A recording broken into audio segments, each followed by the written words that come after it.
आपण समस्तଙ୍କର इच्छा थिबो केउ ना केउ झियो बा विवाहिता स्त्री को बसरे करिबा पई ताठारु निजर मन मुताबक काम हासिल करिबा पई।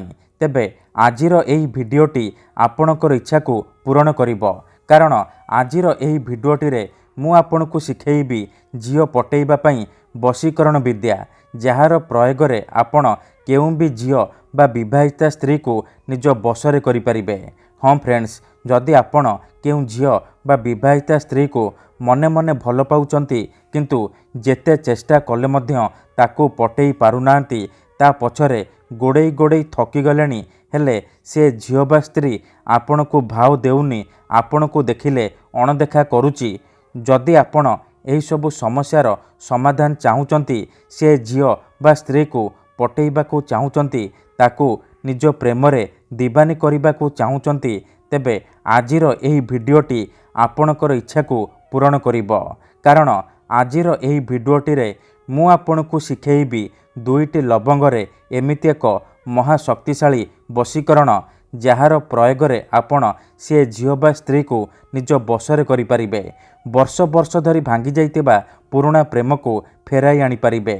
जदि केउ झियो आपण को छाड़ी पळेइची, धोखा देइची, तेबे आपण एही वशीकरण करि परिबे। से झियो आपणक पाखकू आसीबा पई बाध्य हेबो, जहा चाहिबे ताहा करिबो, आपण को छाड़ी रही परिबनी एवं निजे आसी आपण को भल पाउची बोली कहिबो। तेबे फ्रेंड्स, एही वशीकरण करिबा सबुठारु सहज। केउ भी पुओ बा झियो एहाकू अति सहजरे करि परिबे। बिना कोनोसी पैसा खर्च करी आपण घरे बसी बसी एही वशीकरण अति सहजरे करि परिबे। किंतु फ्रेंड्स, वशीकरण करिबा पूर्वरु गोटे छोटिया कथा मने रखंतु। आमर बहुत सारा दर्शक बंधु माने आमको कमेंट करुछंती कि गुरुजी आपणकर वशीकरण काम करूनी, तेणु मोर से बंधु मानक अनुरोध कि आपण भिडियो को पूरा देखंतु। अधारु छाड़ी पळेइले आपण किछि भी बुझी परिबेनी, परे कमेंट करिवे गुरुजी वशीकरण काम करूनी।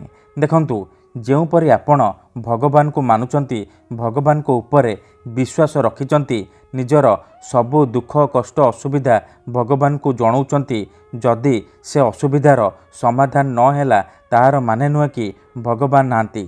सेहीपरि वशीकरण हुए, किंतु एहाकू आपणकू सिद्ध करिबाकू पड़िबो, प्रयोग विधि ठीक भाबरे करिबाकू पड़िबो। तेबे जाई आपण गोटिए थररे सफल हेबे। जदि गोटिए थररे हेउनी, द्वितीय थर चेष्टा करंतु, निहाती भाबे सफल हेबे।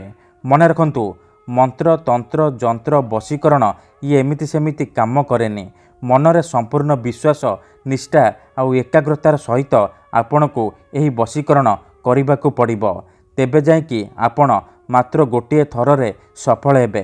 फ्रेंड्स, आउ गोटिए कथा, आमर एमिति अनेक दर्शक बंधु माने अछंती जेउ माने आमको कमेंट करुचंती कि गुरुजी आपण आमर काम करि दियंतु, आपण जेते पैसा मागिबे आमे देबु। हजार हजार टंका जाचुचंती। देखंतु, आमर एही चैनल रे बहुत सारा वशीकरण वीडियो अपलोड करा जायछि, जहाकू आपणकर सुविधा पई अपलोड करा जायछि, जहाकू आपण बिना पैसा खर्च करी घरे बसी बसी करि परिबे।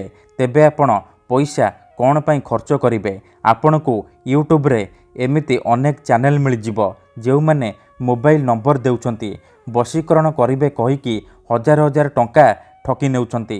तेणु मोर अनुरोध, आपण वीडियो देखंतु, निजे चेष्टा करंतु, किंतु एही सबु ठकामी रे पड़ंतु नाही। ठीक अछि। तेबे फ्रेंड्स, वशीकरण कौन पाई करा जाए? जदि आपण केउ झियो बा विवाहिता स्त्री को किबा कोनोसी पुरुष को निजठारु अधिक भल पाउचंती, ता बिना बंची पारिबेनी भाबुचंती, सेतेबेले आपण वशीकरण करि परिबे। जदि केउ लोक बिना कारण रे आपण को हैरान करूची, आपणकर घर परिवार उपरे खराब नजर पकाउची, तेबे आपण एही सबु समस्यार समाधान करिबा पई वशीकरण करि परिबे। केते थर एमिति हेई थाए कि आमर शत्रु आमठारु पैसा रे आउ शक्ति रे बलवान हेई थाए, आउ आमे चाहिकी भी तार किछि करि पारु नाहु। एही परि परिस्थिति रे आपण वशीकरण करि परिबे। एथिपई आमर तंत्र शास्त्ररु मु आज आपणक पई एमिति एक सहज शक्तिशाली वशीकरण ନେଇ ଆସିଛି। ଯଦି ଆପଣ ଏହି ବଶୀକରଣ ସିଦ୍ଧ କରିଦେଲେ, ଠିକ୍ ଭାବରେ ପ୍ରୟୋଗ ବିଧି କରିଦେଲେ, ତେବେ ଆପଣ ଯାହାକୁ ଚାହିଁବେ ତାକୁ ମୁହୂର୍ତ୍ତକ ଭିତରେ ପଟେଇ ପାରିବେ। ଆପଣ ପସନ୍ଦ କରୁଥିବା ସୁନ୍ଦରୀ ଝିଅ ବା ବିବାହିତା ସ୍ତ୍ରୀକୁ ନିଜ ବଶରେ କରିପାରିବେ। ତାଠାରୁ ମନ ମୁତାବକ କାମ ହାସଲ କରିପାରିବେ। ତେଣୁ ଫ୍ରେଣ୍ଡସ୍, ଏହାକୁ ଆପଣ ଭାବିଚିନ୍ତି ପ୍ରୟୋଗ କରିବେ। ମନରେ କୌଣସି ଖରାପ ଉଦ୍ଦେଶ୍ୟ କିମ୍ବା କୌଣସି ଖରାପ କାମ ପାଇଁ ଆପଣ ଏହାକୁ ପ୍ରୟୋଗ କରିବେନି। ଯଦି ଆପଣ ସେ ଝିଅକୁ ସତରେ ଭଲ ପାଉଛନ୍ତି, ତେବେ ଆପଣ ଏହି ବଶୀକରଣ ପ୍ରୟୋଗ କରିବେ। କାହିଁକି ନା ମାତ୍ର ଥରେ ବଶୀକରଣ ହେବା ପରେ ସେ ଝିଅ ବା ସ୍ତ୍ରୀ ସମ୍ପୂର୍ଣ୍ଣ ରୂପେ ଆପଣଙ୍କ ବଶରେ ହୋଇଯିବ, ଆପଣଙ୍କ ପ୍ରେମରେ ଦିବାନୀ ହୋଇଯିବ। ଆଉ ଆପଣ ତାକୁ ଯାହା କହିବେ, ଯେମିତି କହିବେ ସିଏ କରିବ, କୌଣସି ପ୍ରକାର ବାଧା ଦେବ ନାହିଁ। ତେବେ ଫ୍ରେଣ୍ଡସ୍, ଯଦି ଆପଣ ଏହି ବଶୀକରଣ କରିବାକୁ ଚାହୁଁଛନ୍ତି, ସେ ଝିଅ ବା ମହିଳାକୁ ପଟେଇବାକୁ ଚାହୁଁଛନ୍ତି, ତାକୁ ନିଜ ବଶରେ କରିବାକୁ ଚାହୁଁଛନ୍ତି, ତେଣୁ ମୋର ଆପଣମାନଙ୍କୁ ଅନୁରୋଧ କି ଆପଣ ଭିଡ଼ିଓଟିକୁ ପୁରା ଦେଖିବେ। ତେବେ ଯାଇକି ଆପଣ ସମ୍ପୂର୍ଣ୍ଣ ପ୍ରୟୋଗ ବିଧି ଜାଣିପାରିବେ। ଠିକ୍ ଅଛି। ତେବେ ପ୍ରଥମେ ଆପଣ କ'ଣ କରିବେ, ଧ୍ୟାନ ସହିତ ଶୁଣନ୍ତୁ। ଶୁକ୍ଳ ପକ୍ଷର ଶୁକ୍ରବାର ଦିନ ରାତିରେ ଶୋଇବା ପୂର୍ବରୁ ଗାଧେଇ ସଫା ବସ୍ତ୍ର ପିନ୍ଧିକି ନିଜ ଘରେ ପଶ୍ଚିମ ଦିଗକୁ ମୁହଁ କରିକି ବସି ପଡ଼ିବେ। ତାପରେ ଆପଣ 2ଟି ଲବଙ୍ଗ ଆଉ ଯେଉଁ ଝିଅ ବା ସ୍ତ୍ରୀକୁ ବଶରେ କରିବାକୁ ଚାହୁଁଛନ୍ତି ତାର ଗୋଟିଏ ବାଳ ଆଣିବେ। ଫ୍ରେଣ୍ଡସ୍, ମୁଁ ଏଠି ଉଦାହରଣ ରୂପରେ ଝିଅର ବାଳ ଜାଗାରେ କଳା ସୂତା ଆଣିଛି, କିନ୍ତୁ ଆପଣ ଚେଷ୍ଟା କରି ସେ ଝିଅ ବା ମହିଳାର ମାତ୍ର ଗୋଟିଏ ବାଳ ଆଣିବେ। ତାପରେ ସେ ଝିଅର ବାଳକୁ 2ଟି ଲବଙ୍ଗରେ ଭଲ ଭାବରେ ଗୁଡ଼େଇ ଗୁଡ଼େଇ ବାନ୍ଧିଦେବେ। ଧ୍ୟାନ ସହିତ ଦେଖନ୍ତୁ, ମୁଁ ଯେମିତି କରୁଛି ଆପଣ ଠିକ୍ ସେହିପରି କରିବେ। କିଛି ବି ଭୁଲ ଭାଲ କରିବେନି। ଏହି ବଶୀକରଣ ପ୍ରଚଣ୍ଡ ମହାଶକ୍ତିଶାଳୀ ବଶୀକରଣ। ଏହାର କୌଣସି ପ୍ରକାର କାଟ ନାହିଁ। ତେଣୁ ଏହାକୁ ଆପଣ ଭାବିଚିନ୍ତିକି ପ୍ରୟୋଗ କରିବେ। ଦେଖନ୍ତୁ, ଏହିପରି ଗୁଡ଼େଇ ଗୁଡ଼େଇ ବାନ୍ଧି ସାରିବା ପରେ ଆପଣ 2 ମିନିଟ୍ ସେଇ ଝିଅ ବା ସ୍ତ୍ରୀକୁ ମନେ ମନେ ଭାବିବେ। ତାର ମୁହଁକୁ ନିଜ ମନରେ ଭାବିବେ।